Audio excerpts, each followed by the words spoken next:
एक रोज एक गरीब औरत नबी खुदा हजरत दाऊद अलैहिस्सलाम के दरबार में हाजिर हुई और निहायत परेशानी के आलम में कहने लगी, ए अल्लाह के नबी, बताइए क्या आपका रब इंसाफ करने वाला है या जुल्म करने वाला। हजरत दाऊद अलैहिस्सलाम ने निहायत सुकून से फरमाया, बेशक मेरा रब आदिल है, वो कभी किसी पर जुल्म नहीं करता। फिर पूछा, ए औरत, तुझे किस बात ने इस तरह सोचने पर मजबूर किया। औरत ने आह भरी और बोली, ए नबी खुदा, मैं एक बेवा हूं और मेरी 3 छोटी बच्चियां हैं। हम सब का सहारा सिर्फ मेरे हाथ का हुनर है। मैं कपड़े और शालें बनाती हूं ताकि उनसे कुछ कमाकर अपने बच्चों का पेट भर सकूं। कल ही मैंने बड़ी मेहनत से एक शाल तैयार की। जब उसे कपड़े में लपेटकर बाजार बेचने जा रही थी ताकि बच्चों के लिए खाने का इंतजाम कर सकूं, अचानक एक परिंदा आया और मेरे हाथ से वो शाल छीन कर उड़ गया। बस उसी लम्हे मेरी मेहनत, उम्मीद और रोजी सब कुछ खत्म हो गया। मैं खाली हाथ घर लौटी। मेरे पास अब कुछ नहीं कि अपनी बेटियों के लिए खाने का बंदोबस्त कर सकूं। अभी औरत की बात मुकम्मल भी ना हुई थी कि दरवाजे पर दस्तक हुई। हजरत दाऊद अलैहिस्सलाम ने इजाजत दी तो 10 ताजिर अंदर दाखिल हुए। उनमें से हर एक ने 100-100 दीनार नबी के कदमों में रखे। कल मिलाकर 1000 दीनार बने। उन्होंने अर्ज किया, ए नबी खुदा, ये माल आपकी खिदमत में सदक़े के तौर पर पेश करते हैं। आप जिसको मुस्तहिक समझें अता फरमा दें। हजरत दाऊद अलैहिस्सलाम ने पूछा, तुम सब ये रकम इकट्ठे क्यों लाए हो। ताजिरों ने जवाब दिया, ए अल्लाह के नबी, हम लोग एक कश्ती पर सवार थे कि समंदर में जबरदस्त तूफान उठा, लहरें बुलंद हुईं और कश्ती में एक बड़ा सुराख हो गया। हम सब हलाकत के दहाने पर पहुंच गए। ऐन उसी वक्त एक परिंदा हमारी तरफ एक सुर्ख कपड़ा लाया। जब हमने उसे देखा तो वो एक शाल थी। हमने उसी शाल से कश्ती का सुराख बंद किया। तूफान थम गया और हम बहिफाजत किनारे तक पहुंच गए। उस वक्त हमने मिन्नत मानी थी कि अगर अल्लाह ने हमें बचा लिया तो हम में से हर शख्स 100 दीनार सदका देगा। सो अब हम अपनी नजर पूरी करने आए हैं। हजरत दाऊद अलैहिस्सलाम मुस्कुराए, उस औरत की तरफ मुतवज्जे हुए और फरमाया, ए औरत, तेरा रब जालिम नहीं बल्कि आदिल और मेहरबान है। उसने तेरी शाल को समंदर में वसीला बनाया ताकि कई जानें बच जाएं, और बदले में वही रब तुझे दरिया की लहरों के जरिए 1000 दीनार वापस भेज दे और तू उसे जालिम समझ बैठी। जा, ये 1000 दीनार ले और अपनी बच्चियों के लिए रिस्क का इंतजाम कर। तेरा रब तेरे हालात को तुझसे बेहतर जानता है। हजरत मूसा अलैहिस्सलाम के जमाने की बात है। एक दिन शैतान आपके पास आया और बोला, ए मूसा, मैं तुम्हें 1000 नसीहतें देना चाहता हूं। हजरत मूसा अलैहिस्सलाम ने फौरन पहचान लिया कि ये इब्लीस है और फरमाया, ए मलून, तू मक्कार और फरेबकार है, मुझे तेरी किसी नसीहत की जरूरत नहीं।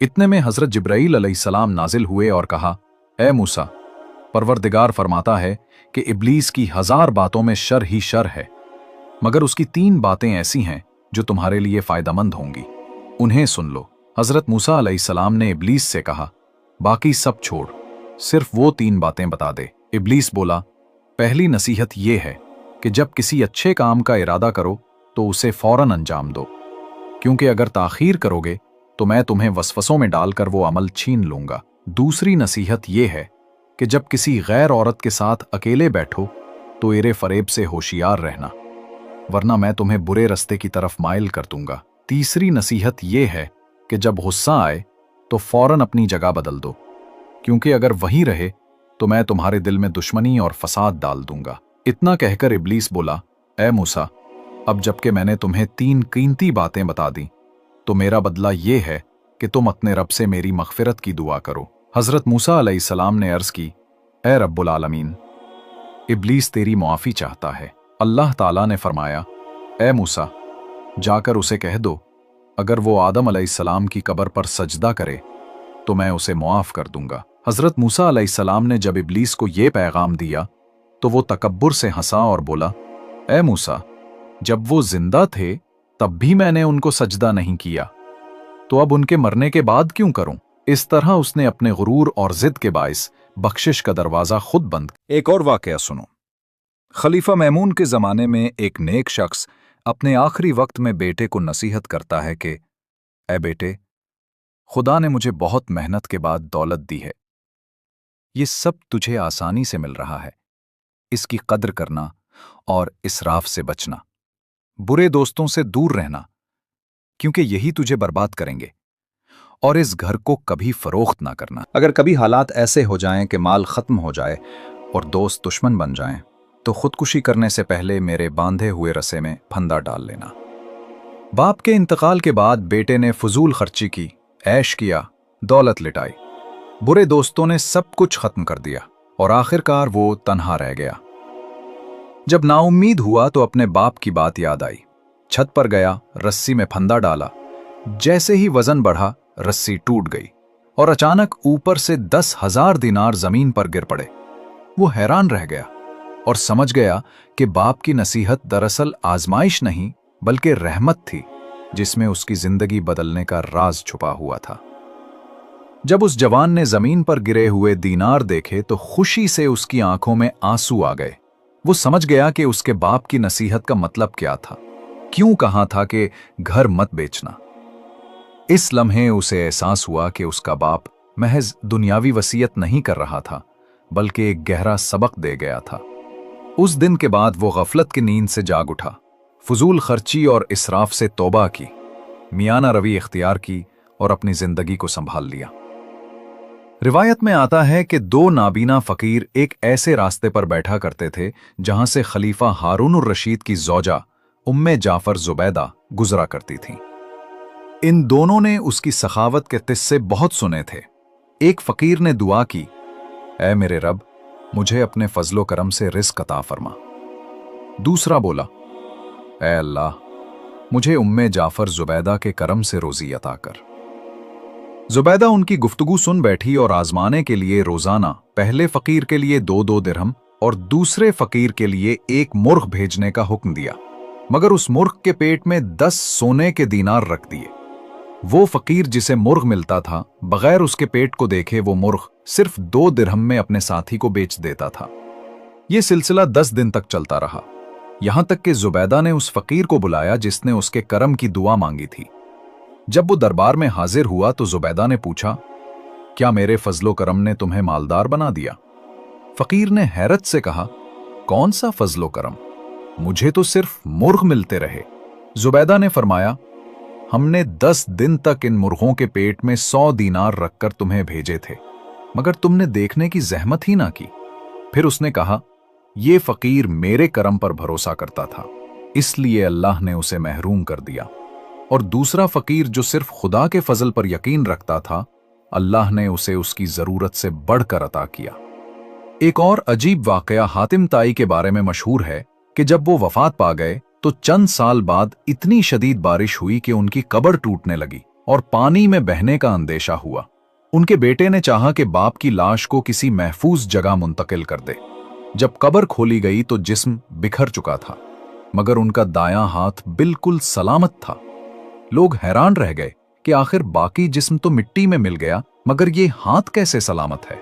इतने में एक बुजुर्ग गुजरे जिन्होंने कहा, हैरान मत हो, ये वही हाथ है जिससे हातिम ताई ने सारी उम्र सखावत और अता की, इसीलिए रब ने उसको महफूज रखा।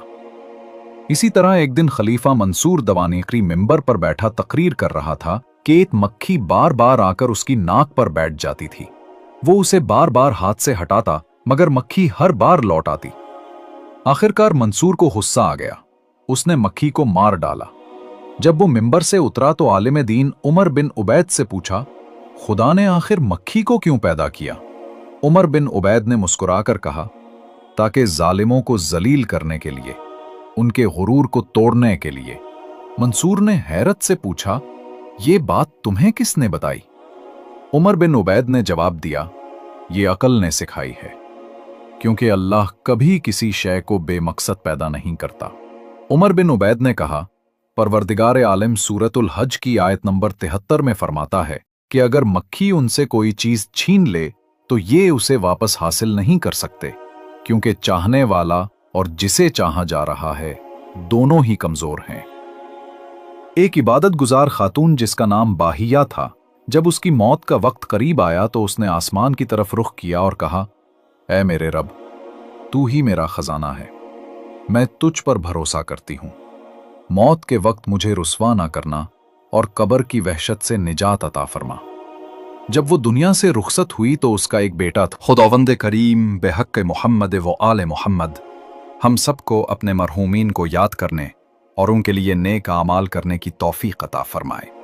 एक मर्तबा एक शख्स नबी अकरम सल्लल्लाहु अलैहि वसल्लम की खिदमत में हाजिर हुआ और अर्ज किया, या रसूल अल्लाह, मैंने नज़र मानी है कि जन्नत के दरवाजे की चौखट और हूरे जन्नत की पेशानी को बोसा दूंगा, अब मैं क्या करूं?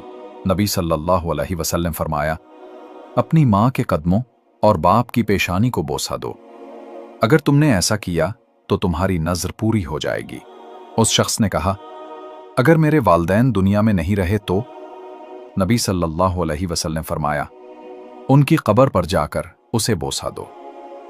जब हज़रत इब्राहीम खलीलुल्लाह अलैहिस्सलाम अपने बेटे हज़रत इस्माईल अलैहिस्सलाम से मिलने शाम से मक्का आए तो उस वक्त इस्माईल घर पर नहीं थे, लिहाजा हज़रत इब्राहीम वापस शाम चले गए।